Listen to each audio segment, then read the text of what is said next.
Is Chinese diplomacy ever sincere? Commentary. U.S. President Donald Trump and Chinese leader Xi Jinping reached a framework agreement for U.S.-China trade relations at a meeting in Busan, South Korea, in late October. This one-year trade deal amounts to a temporary truce that suspends several retaliatory measures by the two nations while committing both sides to ongoing talks. The United States and China implemented a one-year reciprocal de-escalation in which the United States halved its fentanyl-related tariffs to 10% and suspended new affiliate entity controls and maritime fees. China rolled back rare earth and critical mineral export restrictions, removed non-tariff barriers on U.S. companies, and committed to large-scale soybean and agricultural purchases in exchange for stabilized market access. During the build-up to that meeting and consistent with Chinese negotiating strategy, several Chinese analysts, including Zhou Mi, a researcher at the Chinese Academy of International Trade and Economic Cooperation, Huang Rengang, vice chairman of the China Society for World Trade Organization Studies, and Wang Wei, a researcher at the Chinese Academy of Social Sciences Institute of American Studies in Beijing, publicly urged the United States to show greater sincerity in engaging with Beijing to reduce mistrust and de-escalate tensions. Let us examine whether the Chinese Communist regime's sincerity in negotiations and diplomacy is generally consistent with a common understanding of the concept. The strategy of Chinese diplomacy. Chinese Communist Party diplomacy is orchestrated from Zhongnanhai as part of a pragmatic, sovereignty-centric strategy to negotiate international agreements that prioritize Beijing's interests above all else. The CCP actively pursues treaties, pacts, and other agreements that give it economic, technological, and diplomatic advantages in pursuit of long-term goals and objectives. The strategy involves securing short-term gains and sending diplomatic signals to other nations. An example of a short-term gain was joining the 2015 Paris Agreement, which, over time, has led to China dominating the recently completed COP30 in Belém, Brazil. An example of diplomatic signaling was Beijing's recent commitment to 2035 nationally determined contributions for emissions cuts, which telegraphed China's reliability over time to its Global South allies. A third aspect of CCP diplomatic strategy is the omnipresent psychological warfare practiced throughout all negotiations, aimed at enhancing Chinese global influence while portraying Beijing as a responsible power worthy of leading the world. However, Chinese compliance with agreements reached is highly selective and conditional, with frequent reinterpretations or violations made when their obligations conflict with core national interests such as territorial claims, economic protectionism, or, and most importantly, regime stability. This continual lawfare approach embedded in all CCP diplomacy could be termed international law with Chinese characteristics.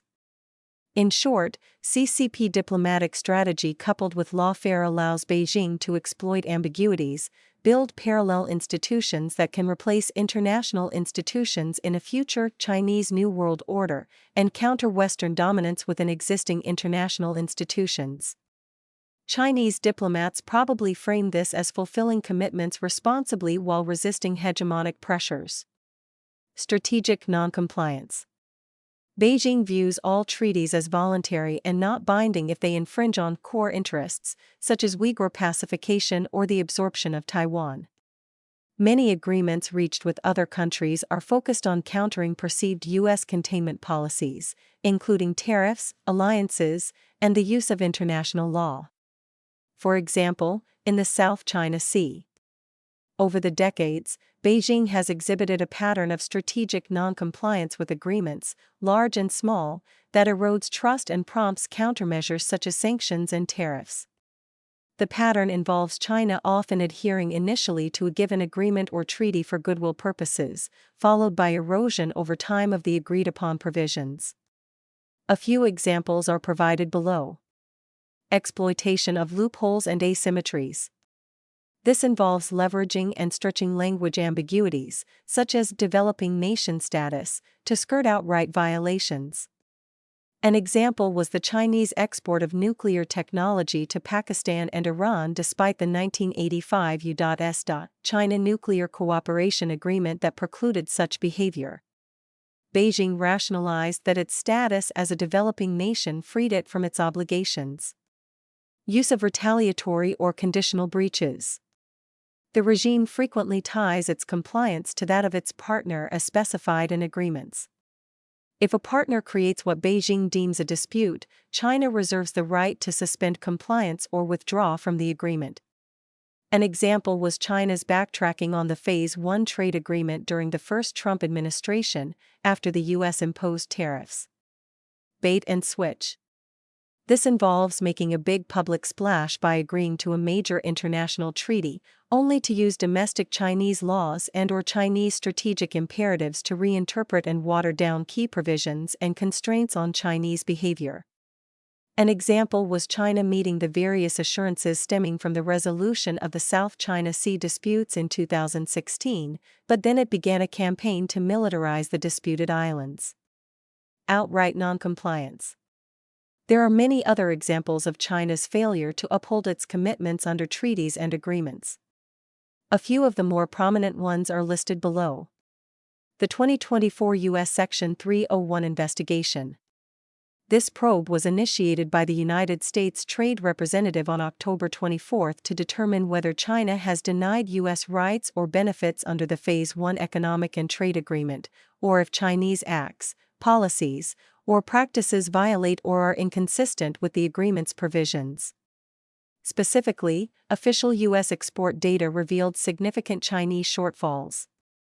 China had committed to purchasing over $535 billion in U.S. goods and services for 2020 and 2021 but fell short by more than $217 billion in aggregate, with deficiencies across nearly all negotiated categories, including manufactured goods, energy, agriculture, and services. The January 2025 USTR report. Based on its original World Trade Organization commitments in 2001 and reaffirmed in U.S. China bilateral trade talks during the first Trump presidency, this report concluded that China's state-backed subsidies, overbuilding of maritime capacity, and coercive mercantilist tactics had flooded global markets with cheap Chinese ships and services, harming U.S. companies. Hong Kong autonomy assurances. The CCP imposed a national security law on Hong Kong in 2020, bypassing Hong Kong's local legislature and criminalizing dissent, which the United States determined was a direct violation of the 1992 U.S. Hong Kong Policy Act. The new law also violated the 1984 Sino-British Joint Declaration, which committed Beijing to preserving Hong Kong's autonomy, including an independent judiciary, free speech, and separate trade status from mainland China, for 50 years after the 1997 handover. WTO Accession Protocol Commitments. Under the protocols agreed to in 2001, China agreed to reduce tariffs, eliminate export subsidies, protect intellectual property, and treat foreign companies equally. Since 2001, the United States has filed more than 20 WTO complaints against China for violations, such as unreported subsidies to state-owned enterprises and discriminatory IP enforcement. Concluding thoughts. Communist China executes its diplomatic strategy according to a carefully crafted game plan to achieve Beijing's interests and goals through treaty negotiations. The provisions of treaties and agreements are then cavalierly disregarded if the CCP arbitrarily determines that they infringe on China's core interests. Examples of Chinese violations are replete, to the point of causing considerable perplexity among some observers. What is the point of showing greater sincerity in negotiating with China, as the Chinese apparatchiks requested above, when Chinese treaty noncompliance is the rule, not the exception? Can any Chinese diplomat be believed, and will the CCP actually adhere to agreed-upon treaty provisions over the long haul? The answer appears to be, only insofar as China benefits. And that could change from the moment the ink is dry.